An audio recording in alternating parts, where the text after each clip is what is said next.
What's going on, everybody? Happy Tuesday with my man Rio, NBA Go, talking some hoops. Man, first of all, what I got to say, no NFL, obviously, no college football. It's not that time of the year. If it's not that time of the year, it better be this time of the year, though. PGA show right now to NBA show, right after this to MLB show. That's a good day of sports. A lot of money to be made. You see up here, PGA going on, NBA, MLB, MMA, NHL, and NASCAR. That's a whole lot of money to be made every single day on DraftKings. ShipItNation.com if you do want to come over, get help, projections, ownership for all the sports. The Stone, the best in the industry. Nades, no one's seen the ball better than our man Big Nades. Charlie in here, Little Neck, Paravi, Lyle, Takedown. Appreciate everyone hanging out.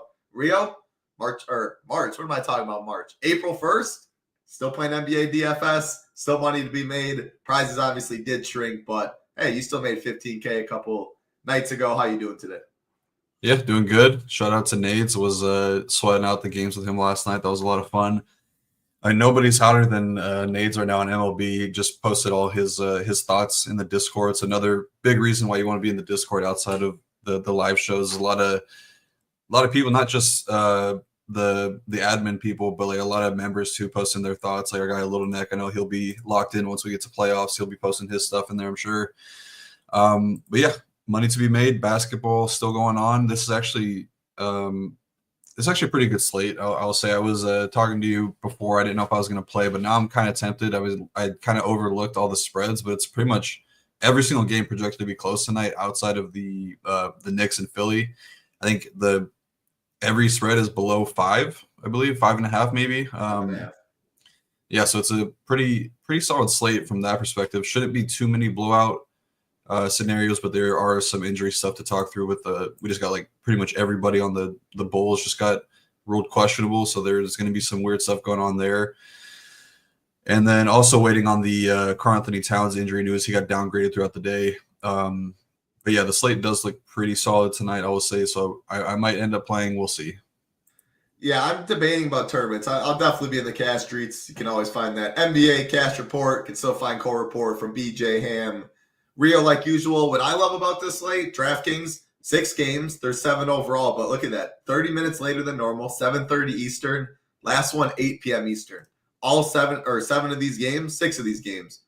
6 games on DK7 on FanDuel. They are including FanDuel, the 10 p.m. Eastern Denver-Minnesota game, which will be a heck of a real-life game. But 30 minutes right there, everything can be done. MLB, by the time 8 Eastern hits, every single lineup should be in as well. So you should have, if you are playing both MLB and NBA, a benefit over here at SHIPIT Nation. We don't charge per sport. You'll have a whole night of sweating with little work you'll have to do. I don't really got much. We're going to go through all these injury news and Q tags. I'm just going to be hoping, though, we get it all, like this bowl stuff. Just hopefully we get it. 30 minutes is usually the latest they're supposed to do it. I'm just hoping we get some report an hour before, hour and a half. We get all the news so we don't have to worry about anything after that. Late swapping still always good.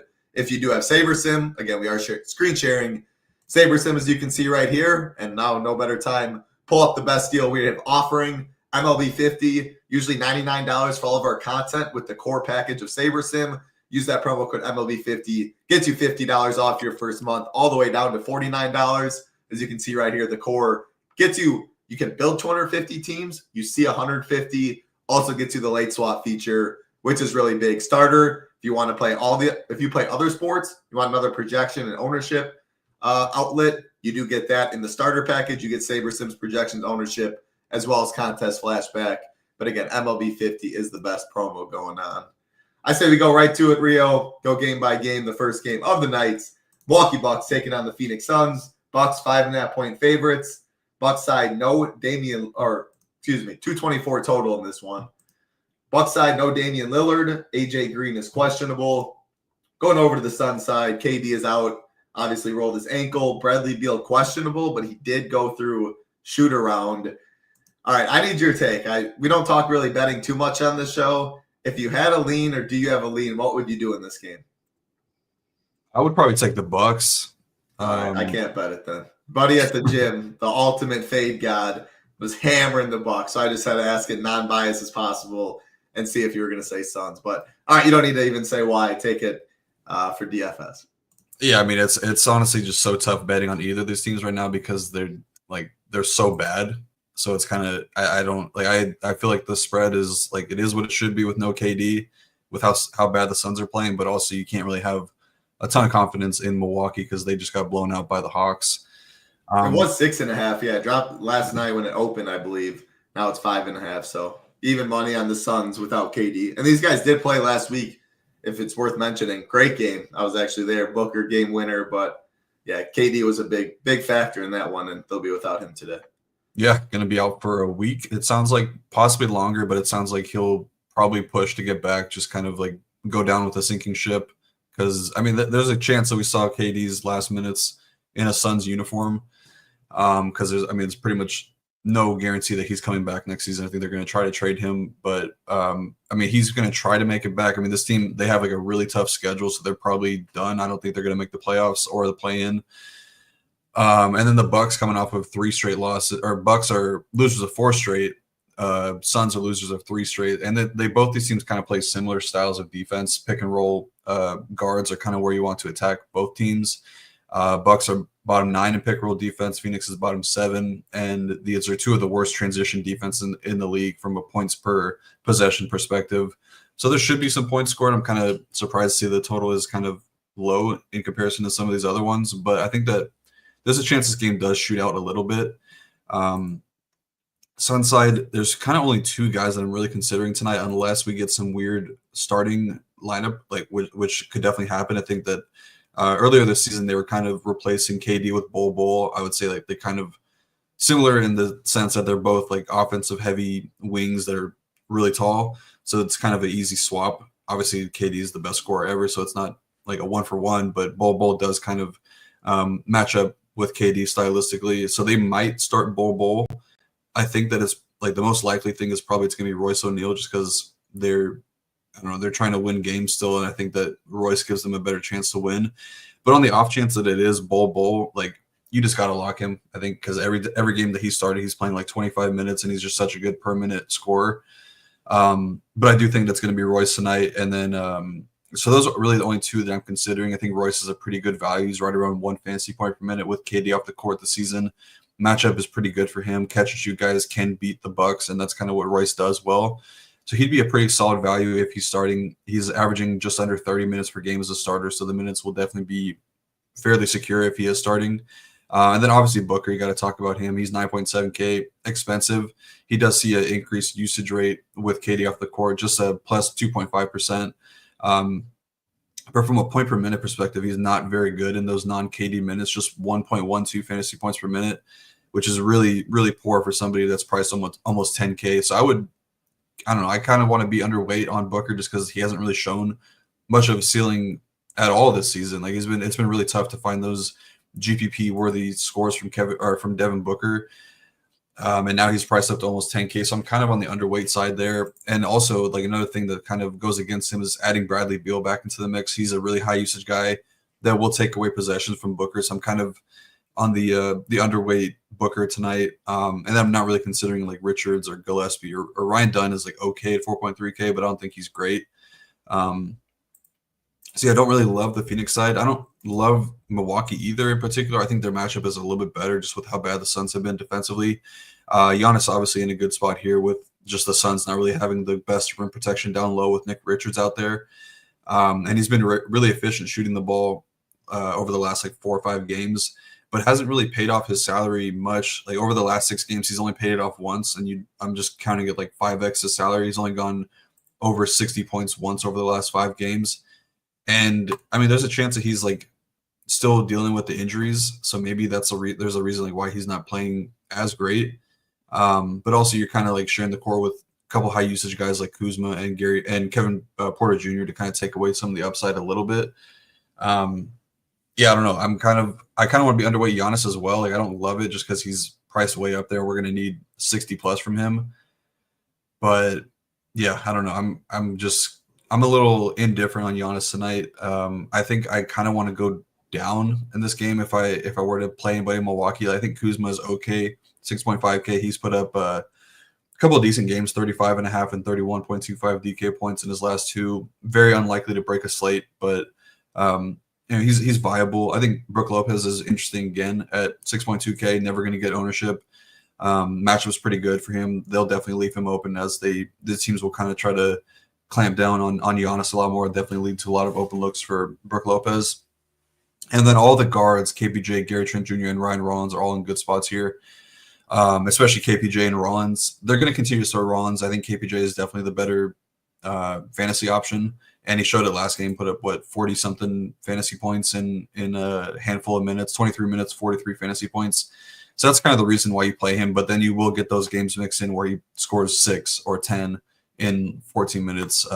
But I think that they can kind of get away with more Kevin Porter Jr. in this matchup, put Gary Trent on Devin Booker, and get away from Ryan Rollins to get a little bit more offense in that second unit. So I like Kevin Porter Jr. over Ryan Rollins tonight, but have interest in all 3 guards. Yeah, that's pretty much what happened last game. Ryan Rollins started. He ended up playing 3 more minutes, but KPJ got Rollins lost run to KPJ for a lot of it, and KPJ didn't even play good. He shot 2 for 9. The thing with Giannis, which is interesting, is I don't even believe this 24% number in terms of ownership. I think that could be 34. And the reason for that is we have enough value on the slate, and the next highest priced guy outside of Giannis is Cat at 10-4. Cat might not even play. Then he's the only guy we have priced above 10K on a slate, again, where raw points matter. And I've been projected for over 10 points higher than the next guy on the slate where raw points do matter, where we have value. It's just so easy to get to Giannis. But in tournaments, that I guess you like what you see. A chalkier Giannis who hasn't really hit his upside that much. He gets you 54. You can fade that with other guys in the 9-8K range. So, yeah, I don't mind getting underweight Giannis at all. The Ryan Rollins stuff, he's getting ownership. I do not love that. KPJ can take minutes from him. Gary Trent played great the last game they played. But it's just a guy that's going to get some ownership that can lose minutes, and he's not even the highest usage guy. I don't love Rollins today getting ownership. It's really all I have. I don't really want to play the Torian Prince of the world. Maybe Trent's fine. Man, Kuzma's just ass. Straight up in basketball, he is garbage. So bad. He tilts me. I still don't like him in DFS much. Not the best game to target in DFS, in my opinion. All right, let's keep it rolling. Next game on the slates. The New York Knicks, biggest favorites on the slate, -13, taking on the 76ers. 220 total in this one. Injuries on the Knicks side. We talked about it. Cat is questionable. No Jalen Brunson. No Miles McBride. No Campaign. Going over to the Philly side. Yabusele's questionable. Kyle Lowry is questionable. Looking at ownership in this game, again, Cat Q-Tag is very big. No one's playing Philly. I think that's probably how you should approach it. You have no clue what's going to happen with their rotation as big dogs. Knicks side, I don't know how many guys I want in a big spread in this one, but you talk to me. Yeah, I'll just touch on Philly quickly because it's a pretty easy side to break down. I think it's a full X out. If all these guys are ruled in, they finally have enough bodies to fill out a NBA roster. But if Yabu misses, then I would have a little bit of interest in Bona just because they've been trying to get a little bit of a longer look at him. That's probably it, though. I don't think that you're considering a 9.4K Quentin Grimes or anybody else really for Philly. So there'll be a full X out.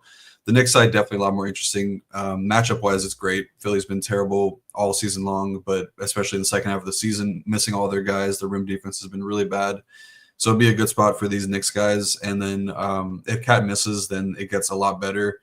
If Cat were to miss, they're probably going to split the 48 center minutes between Precious and Mitchell Robinson. Maybe PJ Tucker mixes in for a little bit. I doubt it, but it'd probably just be a full 48 of those two guys.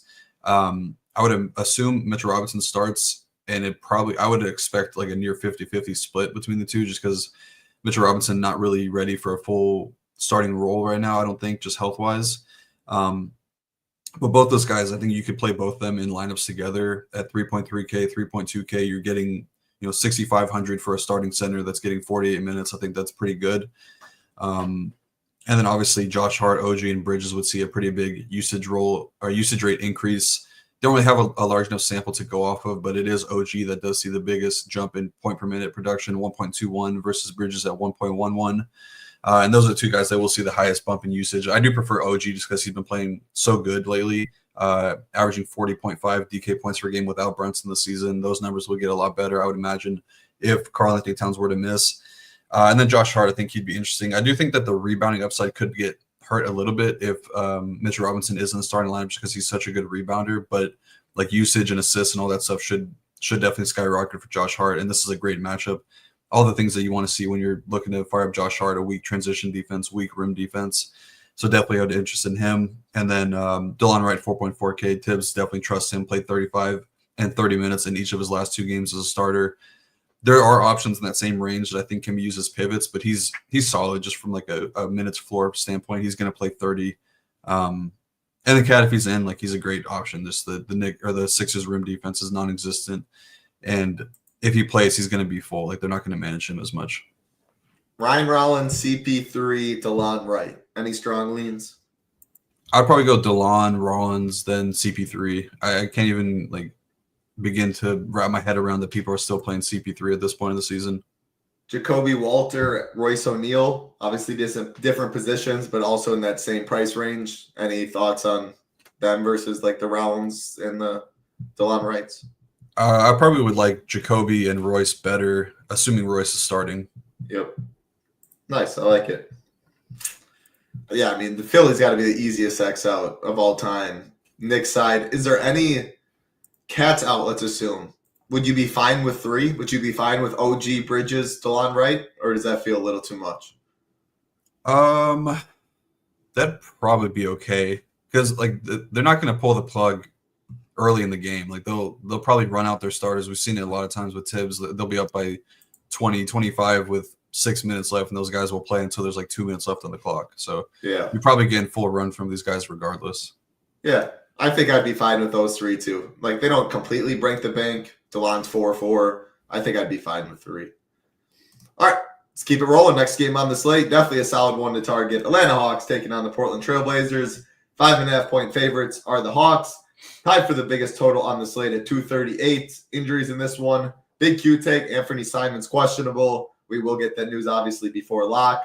No Scoot Henderson going over to the Hawks side. I see no new injuries to talk about.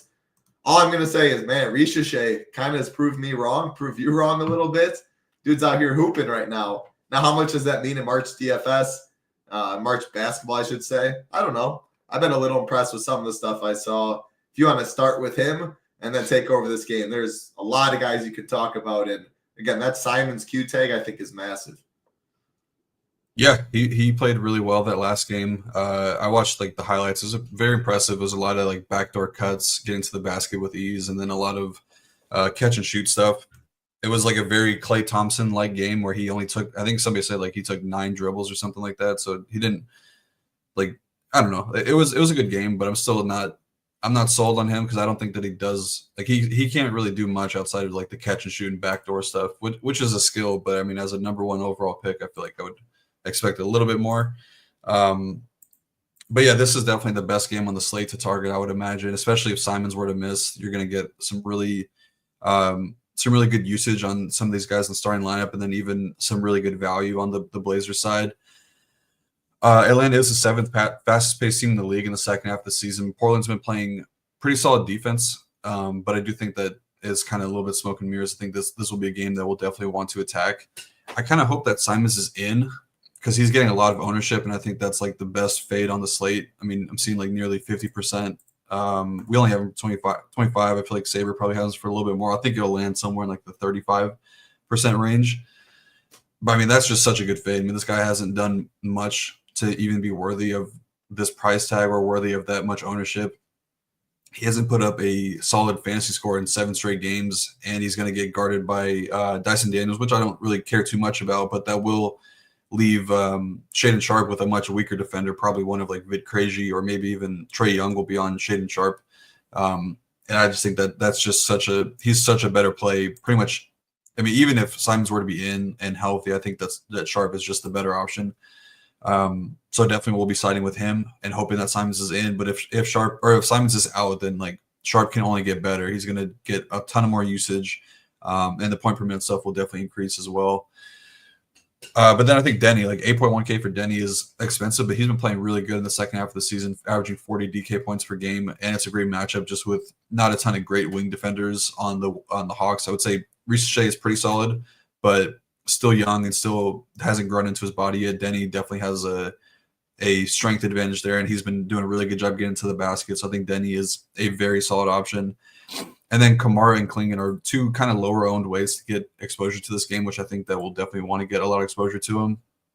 Kamara's averaging 30 DK points per game in the second half, and Klingon, his minutes are all over the place. He did play 32 plus minutes in 2 of his last 3 games, and this is a spot where I would say his size and defense will be necessary against a Kongwu. Just he's so boomer bust that it's kind of like that makes him a great play just because you want to see those like high end outcomes and the low end outcomes to kind of keep the ownership down. But this is definitely a good spot for him. The Hawks' rim defense has not been very good. So I think Klingon is a pretty solid option. And then Banton should absorb most of those Scoot Henderson minutes. He's always been a hooper, really good point per minute guy. And then if Simons were to miss, like he probably starts and would be, I would say, like a near lock in 150 lineups even, like 3.3K. Assuming they both get the start and like the optimal. Bobo starts, Simons is out, you get the Banton. I would play both, honestly. Yeah. I would lock both of them in. Like just and that's when everyone would play Giannis. Like that's the roster construction we're kind of talking. Yeah, that's true. I mean, I'm sure there would be other like there's ways to spend your money. Yeah. I mean, it'll be a lot harder with the Chicago news. Like if all these guys get rolled out, then you're gonna have to play Giannis, basically. Yeah, I mean, I guess you could play. You could go Denny. You could go Paulo. You could go Trae Young. You could go. I don't know. That's the thing. Like, how much do you like? I don't like Ja. I don't love Grimes. I don't like Steph. Maybe like, yeah. But you're just spending money to spend money at that point. But keep it rolling. Yeah, it would definitely be. Yeah, all the builds would be very similar, but I would find it very tough to get off of Ben and Bol, assuming both are starting. I think that's it on the Portland side. On the Atlanta side, yeah, Trae at 9.8K, like he's fine. He's shown a really solid floor just because he had double doubles in 5 straight games, but the ceiling hasn't really been there, and he gets a really tough matchup versus my guy Toumani Camara. So I'm kind of off of Trae tonight. It seems like I don't really love a lot of the spend ups on this slate. There are some in the later games I do like. I mean, it's going to get worse if Giddey were to be ruled out because I had a ton of interest in him. But yeah, I didn't mean Giannis might be 45. I mean, if the news breaks a certain way, we could see Giannis at almost 50% today. Well, he was, I think on the last slate against Atlanta, he was like 65% in the lotto. Yeah, I can't remember what exact slate that was. What day was that? Sunday, maybe Saturday. Okay. It was over the weekend. I took the weekend off. Yeah, I mean he'll probably get up there again. Like there's just no way to spend your money, like you said. Like your people are they don't like to leave a lot of money on the table, so you're gonna have to. And Giannis projects well, so it's like you're gonna have to play Giannis. Yeah, especially if Towns is out too. So really, any Ricochet, or is it just the value just will only get better? I guess do you like Ricochet right now, assuming we don't have Bobo starting, assuming Simons is in? How does Ricochet stack up? I still don't really like him. Like I'm never really too much of a fan of him as like a fantasy option, just because he's the floor is really low, and like you rarely get these tournament winning outcomes from him. He's been shooting the ball a lot better, but the minutes are just like they're not really there for him. I don't know why they're so reluctant to play him heavy minutes. He can lose minutes to Vit Krejci, he can lose minutes to Terrence Mann and George Niang. So there's a lot of ways that it could go sideways for him. So anytime he's getting a little bit of ownership, I'm always kind of on the underweight train there. But I don't mind Okongwu and Dyson Daniels. For Okongwu, like he's expensive, but the rim defense has not been good for the Blazers in the second half of the season. So he's kind of, I think he's got definitely a ton of upside because he's been playing a ton of minutes lately. But for Dyson, he's going to avoid the tougher defenders. And the Blazers are bottom 4 in turnover percentage in the second half of the season. So that's kind of what you want to see because Dyson, you want to see those like spike steal games from him. And he did put up 5 steals against the Bucks. He does a little bit of everything. 6 assists, 9 rebounds in that game, 51 DK points. And you're also getting a $2,300 price difference going down from Trae to Dyson Daniels for similar ceilings. So I definitely prefer Dyson over Trae tonight. I think that's your Kongwu shout. Center is not loaded like by any means on this slate. Like most lineups probably won't play 2 centers. And yeah, while he looks expensive, we just talked about it. Like we have the salary on this slate. I'd rather overspend maybe for a median outcome to try and get like a 50-piece upside that you absolutely need on this slate. So I think Okongwu's great. Maybe I have a little more interest in Trae just because I like the game environment and there's just a lack of spends anyway. So I would keep him in the pool. Like I would set a max instead of X. But I always am with you. I prefer Dyson Daniels for the savings pretty much every time. Just if there is no cat that just I would have Trey in my pool. And non-Giannis lineups when I play chalk, maybe he'd be a little way to differentiate. You could play Klingon on the other side. Like, you could really game stack it up. Yeah. How many Portland, I guess, is too many. Like, optimal builds are definitely having 3, sometimes 4. I think you can play 4, even if Simons is in. 4 for sure, because this slate is playing a lot smaller than a 6-game slate. I would say it could easily be like a 4-game slate. So definitely game stacking 1 game I think is pretty viable tonight. And this is kind of the clear one, just with the way that the pricing shakes out and the game environment. So I think 4 is definitely viable.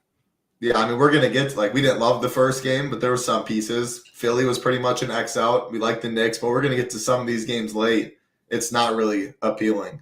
What's up, Desmond? Wardo? It's Big Mitch's birthday. BJ, you had me dying. Yeah, I didn't tell him the channel, so he can't be watching the Fade God, but I was hoping Rio is on the Suns. Yeah, and I'll shout out Prep Drone. He's in our Discord in the food section. He has a contest. I checked it out.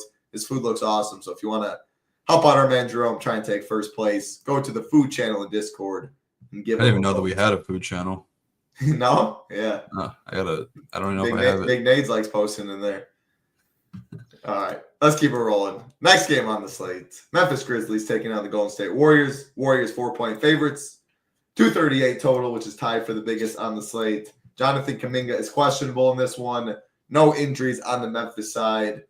I'm going to throw it to you, but first, what's going on, Big Ed? Always good to see you. What are you doing in this game? Memphis Grizzlies, Golden State Warriors. Yeah, I think this game is pretty good to attack, honestly. Like, we've seen the Warriors, I mean, they don't really run, like, too tight of a rotation. They've been playing great defense, so it's not a great matchup for Memphis. But, I mean, it's a high total, close spread, no ownership in this game. We have studs to choose from. We have some value to choose from on both sides. So I kind of like this game a good bit. Like, this is the same game environment as Portland and Atlanta, basically, with, worse salary, I would say, for some of the studs, and definitely worse matchup on both sides. But both these teams kind of play similar styles of defense. They lend to be more catch and shoot funnel defenses, especially Memphis. So matchup wise is really good for Steph. I think 9.1K is a reasonable price tag for him. Definitely has a ton of upside here. Hasn't been good in the season series against Memphis this season, but definitely I think he plays a lot better alongside Jimmy Butler. So I definitely have interest in Steph. Probably won't get to too much Jimmy or Draymond at these prices, but I don't mind Pods at 6.3K. And coming off of a huge game, shot 7 for 9 from 3-point range, 46.5 DK points, so showed he can still have upside while playing with Steph and Jimmy and Draymond. But yeah, guards are definitely where you want to attack Memphis. So I have interest in both Steph and Pods tonight. And then Buddy Hield for the same reason. He's a catch-and-shoot guy. 3.7K minutes are starting to come up a little bit for him. So he's in a pretty good spot as well. And the same thing for Moody. Like, if Kuminga misses, maybe a little bit more minutes goes Moody's way. And he's coming off of a really big game. He's had a couple of those games mixed in there, but does have a pretty unsafe floor. But definitely like Curry, Pods, and Buddy tonight on the Warrior side. The Memphis side. Huh? Max 1? No, I'd probably say max 2 of the guards. Okay. All right. Yeah.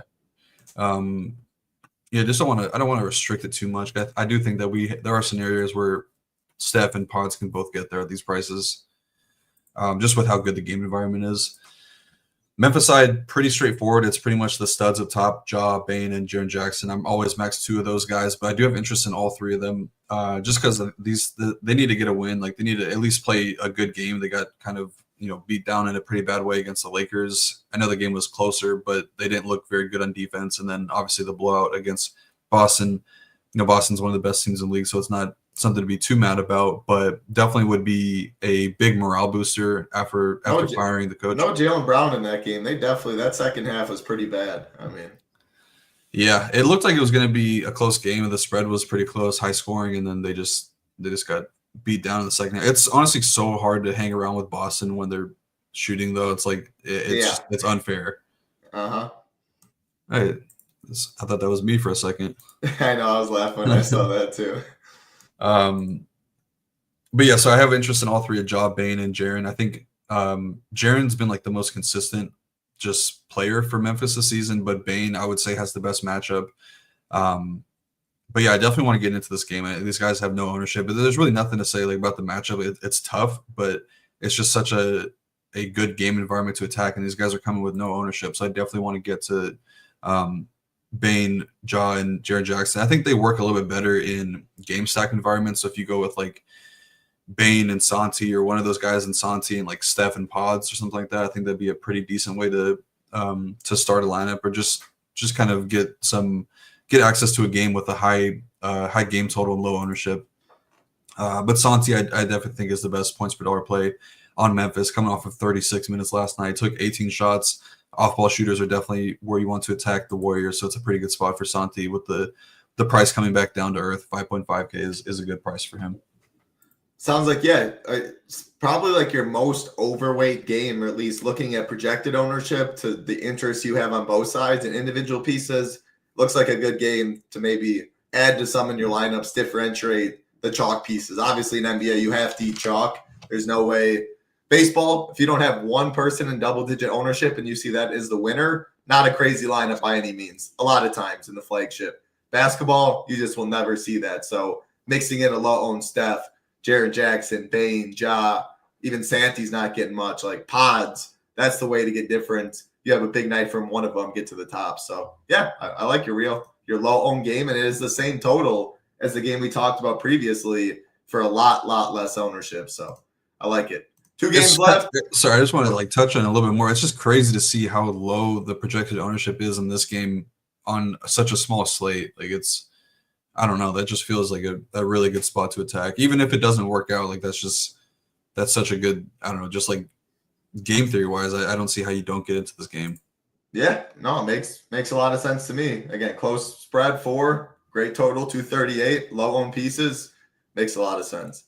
And again, when Rio was talking, the 2 rules I did add, he said no more than 2 of Ja, Jackson, Bane. So you go to rules, you go to add new rule, you go right here to method manual, and you can say use at least this, no more than this, exactly.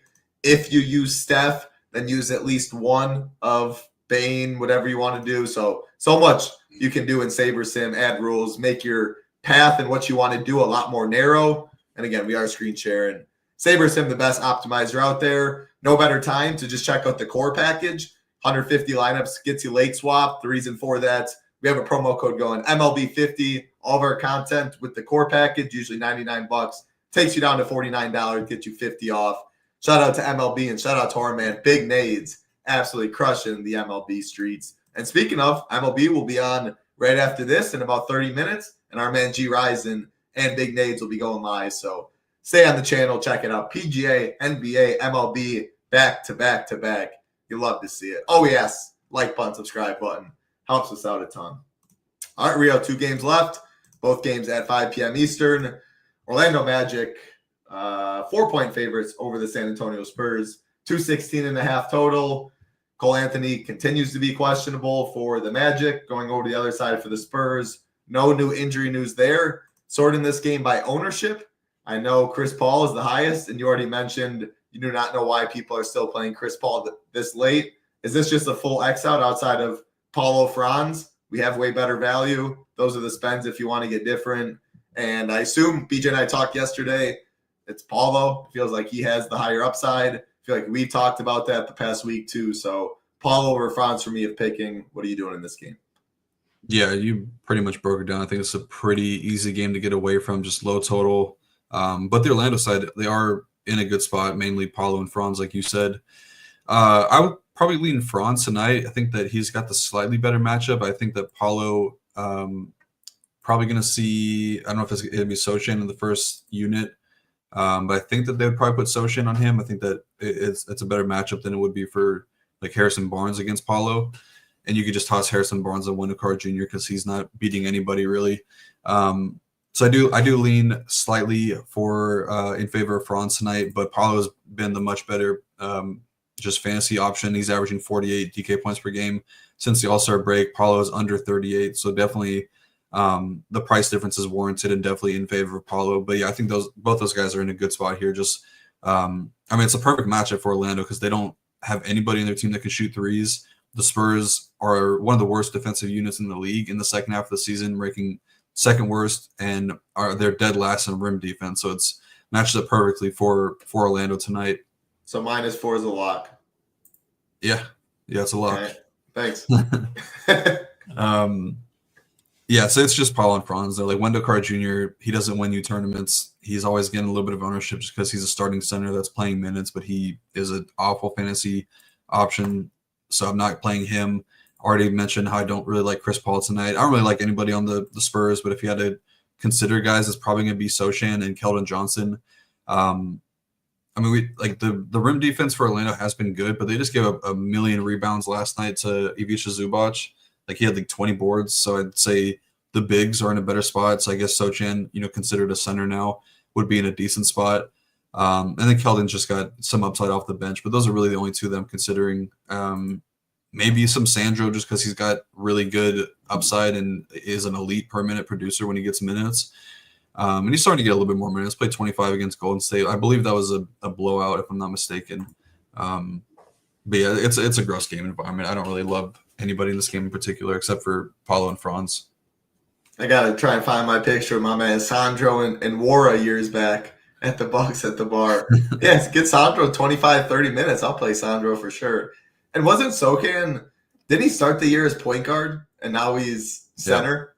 No, I think that was last year. That was last year. Yeah. Okay. I know it was one of the two. Not something you see every day. Yeah. He's been all over the place. Yeah. I mean, you got a broke jumper, but you can do some other things. I guess that's what happens. Yeah.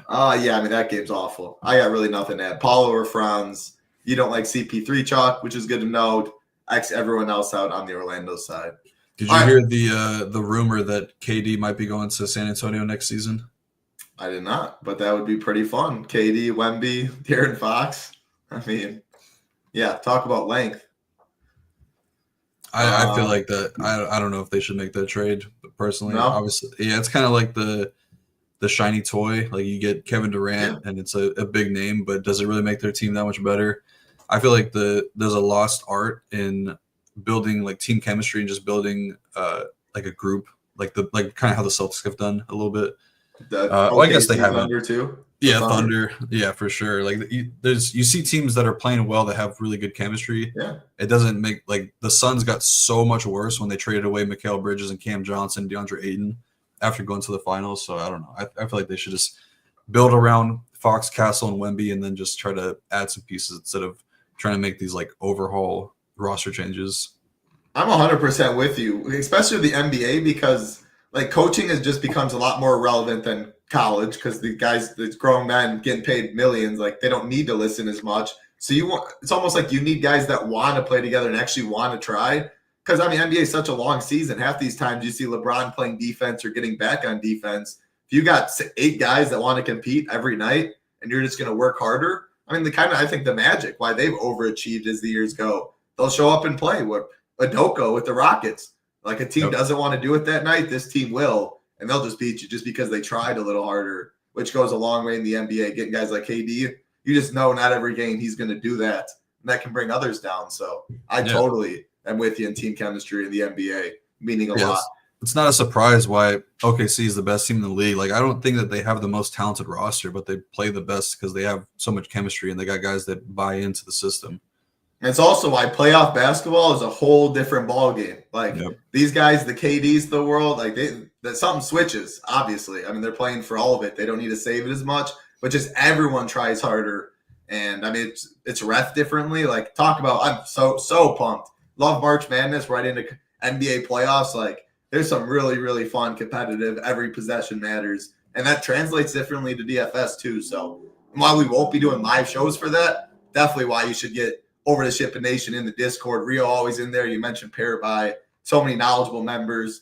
You get like 4% D-Mitch on like the first weekend with so many games. I mean, it's fun. I'm excited for playoff basketball. But we got one game left of this slate. Again, appreciate everyone hanging out. Chicago Bulls taking on the Toronto Raptors. Bulls, 4.5-point favorites. 235.5 total in this one. Injury news on the Raptors side. No RJ Barrett. No O'Shea Abaji. Going over to the other side. Giddey questionable, Herter questionable, Julian Phillips questionable, Delon Terry questionable, Lonzo doubtful, and Trey Jones out. Is that all? Did I hit that? You said Herter? Herter, Giddey, Julian Phillips, DeLon Terry, all questionable. No Trey Jones. Jalen Smith and Javon Carter as well. Okay. Yeah. So I'm hoping we get, like I said, all 6 of these games locked within 30 minutes. Hopefully we get all the news, the starting lineups, makes our life easier.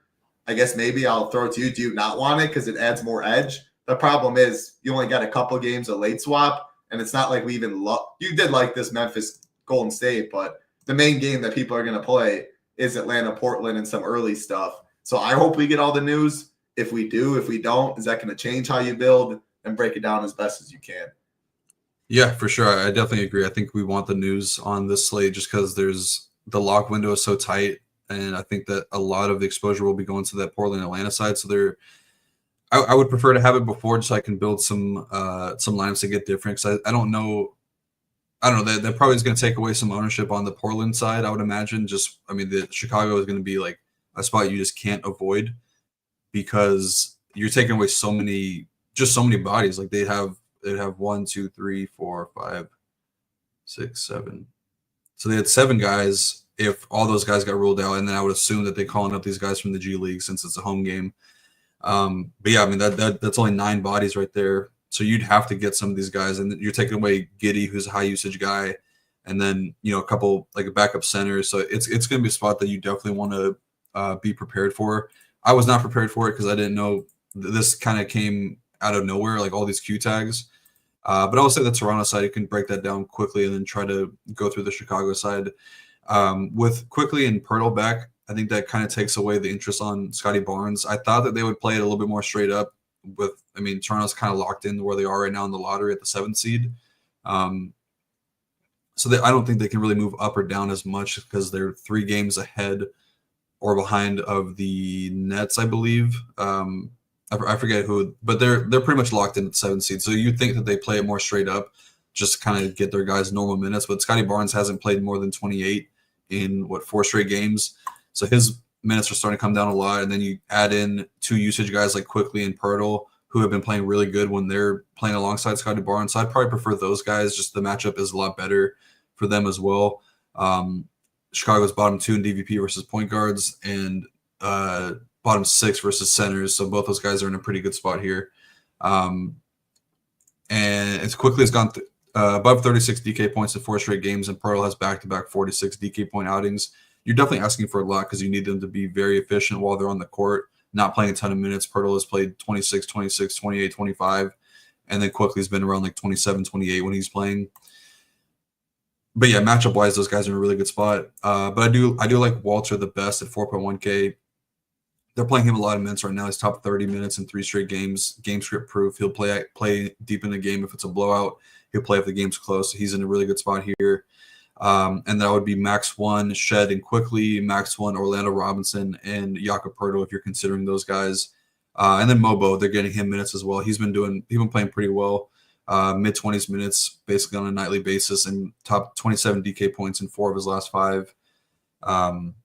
That's probably it on the Toronto side. Chicago, just got to wait and see what the projections look like, I guess. If Giddey's out, that'd obviously look a lot better for Kobe White at 8.4K.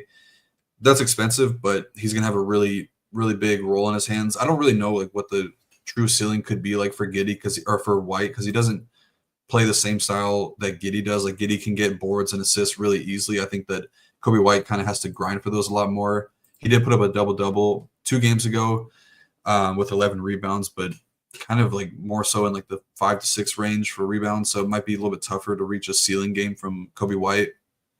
For Vooch, it'd be a lot easier, and he gets a much better matchup. So I'd probably have the most interest in him going up against Jakob Poeltl if Giddey were to be out. And then I would imagine if like Giddey and Hurt are out, that would probably put THT into the starting lineup, and he'd be really tough to avoid. If like Dalen Terry, Javon Carter, and Phillips miss, then probably more minutes for Buzelis and Patrick Williams. I think Buzelis would be really good because he played 31 minutes in a blowout last night, and probably going to be playing like mid-30s tonight if those guys were to miss because they just would have no depth at the wing position. I believe the 2 guys they have in the G League, Emmanuel Miller and Jameer Young, I think they're both guards. I might be wrong though. So yeah, we just got to kind of see where the projections shake out, who's going to be a starting lineup because I don't really have.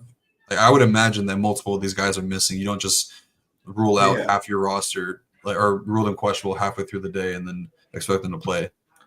I'm gonna hope that we get the news, because like I can't avoid Portland, Atlanta, or I guess if you have a close 2v2 or something and one backloads a little more and you don't have the news, side with that.